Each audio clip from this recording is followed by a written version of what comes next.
Thank you, and good afternoon, everyone. It's a real pleasure, and I genuinely mean that, to be on the same platform as both John and Rob today. Actually, I first met John nearly 15 years ago now. I was working at a sustainability not-for-profit. We were both involved in the run-up to what some of you might remember, the 2003 Air Transport White Paper. I've got real respect for John's skills as a campaigner. I guess working at Heathrow, it'd be fair to say I'd be unwise not to.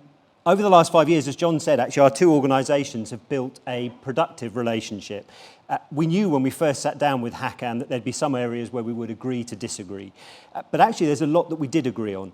Neither of us wanted Heathrow to close, and we both wanted to reduce noise. And I'll say a little bit more in a second about some of our discussions on how best to do that. Equally, I've got real respect for Rob's skills as a campaigner. Over the last 2 years, he's built a movement of over 100,000 people, as he said, around Heathrow who support a bigger, better and quieter airport. And in doing that, he's rebalanced the debate. As he said, even the opponents of expansion have agreed that a majority of local people actually support a new runway. But that majority has been largely silent to date. Well, now it has a voice.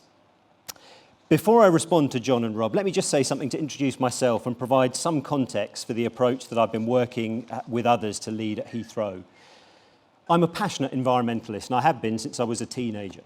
But as someone who's had the opportunity to visit other parts of the world, to live and work in other countries, I'm equally passionate about the wealth that air travel brings the UK. And I mean wealth in the broadest sense, economic, of course, and we've heard some of the facts and figures this morning, but also social and cultural. The good news is that providing capacity at our national hub isn't a zero-sum game where you can either have the environmental protection or you can have the economic prosperity that growth brings, but you can't have both. We can have both. With both the Conservatives and the Lib Dem manifestos in 2010 opposing any new runways in the southeast, we went back to the drawing board and developed an entirely new proposal for expansion. The starting point was to listen to the needs of local people, to ensure expansion delivers economic growth in a sustainable way and that those most impacted are treated fairly. So on the environment, we developed a proposal that reduces the number of people affected by noise compared to today, that sets out clearly how we can play our part in meeting local air quality limits and that's compatible with the UK's climate change targets. Now, I know on some of this that some of our critics will say, well, that's fine, but words are cheap. The history of past promises since broken isn't one that I, or actually any of the current generation of leadership at Heathrow, is proud of. To be honest, it means we face a trust deficit with some at the airport, and we need to show over time through our actions that we can be trusted.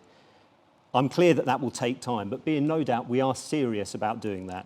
An airport like Heathrow will never flourish without the trust and support of its neighbours. Time's short today, so I want to focus on one particular question, the question that John posed. Does a third runway offer opportunities to introduce solutions on noise that wouldn't otherwise be possible? Or as Howard Davies put it, can Heathrow be a better neighbour because it becomes bigger? Before I do that, let me first say that I agree with John's statement that some of those who will be most directly affected by expansion will remain implacably opposed. Compulsory purchase of people's homes is probably the most emotive impact of any big infrastructure project, and airports are no exception. Our offer to buy homes at 25% above market value is the most generous in the UK, as John, our chief exec, said earlier, well beyond government guidance of 10% above market value. It's provided stability to the local property market around Heathrow. Many residents just want to know that they'll be able to move on with their lives, and for them, our offer's been important. But for those who simply don't want to leave their homes, no financial offer will be sufficient. We understand that and we respect that. But for those beyond the immediate vicinity of the airport, the question that John posed is a key one. Could a third runway offer opportunities to introduce solutions on noise that wouldn't otherwise be possible? Actually, I think it's the key question for those in West London for whom noise is the main reason to oppose Heathrow. What if a third runway allowed us to do things that wouldn't otherwise be possible? Would it still be something to fight against, or could it actually be something to work with us on instead?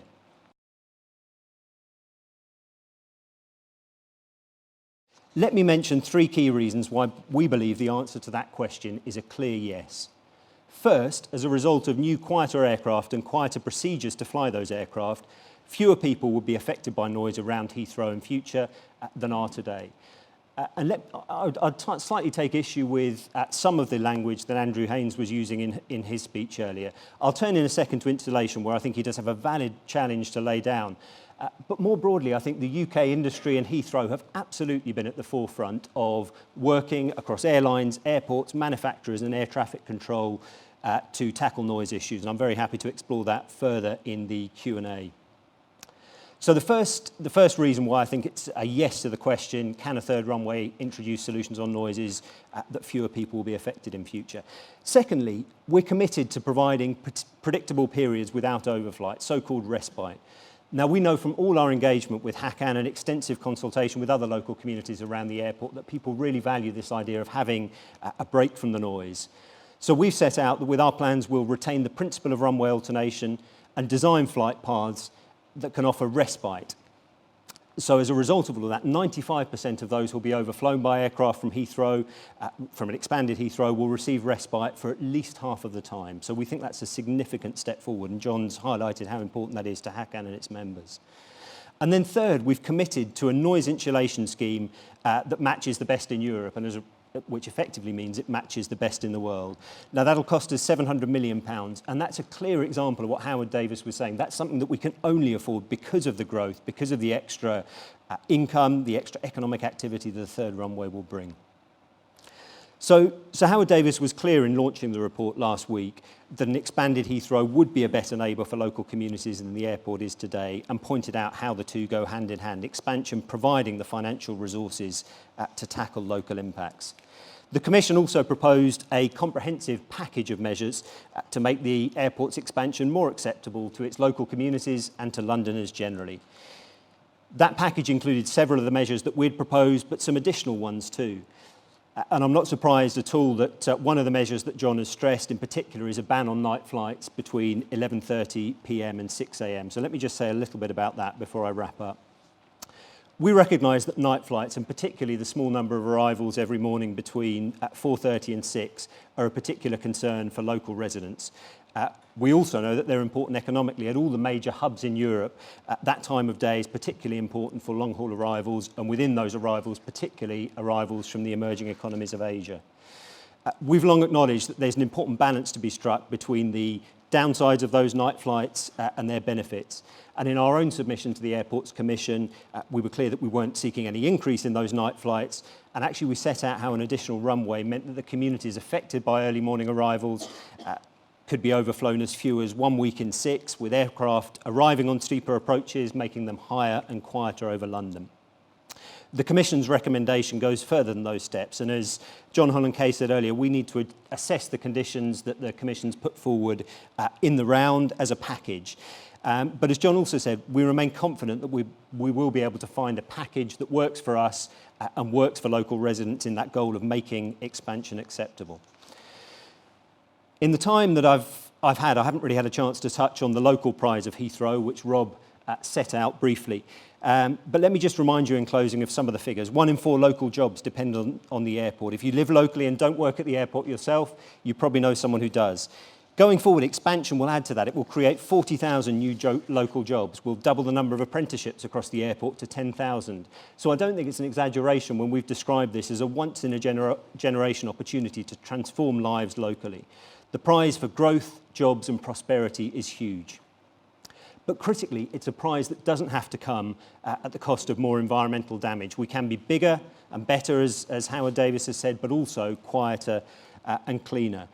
Alongside the ambition that John Holland-Kay set out to provide the world's best airport passenger service, we've also set out our ambition to be the world's most environmentally responsible hub airport. And I think because the environmental conditions for growth at Heathrow will rightly be tough, whatever that package ends up being, Heathrow will need to be at the forefront of research and innovation to find solutions to those environmental challenges. So actually, I'd like to leave you with an alternative vision, which is one where Heathrow and a growing Heathrow is actually a catalyst for environmental improvements, contributing to innovation, to research and development, and to the UK's burgeoning green economy. As Davis put it, a better neighbour because we're bigger. I look forward personally, and we look forward as a company to continuing to engage with John, with Rob, and with other communities around Heathrow to build support and to deliver the vision of a bigger and quieter and better Heathrow. Thank you.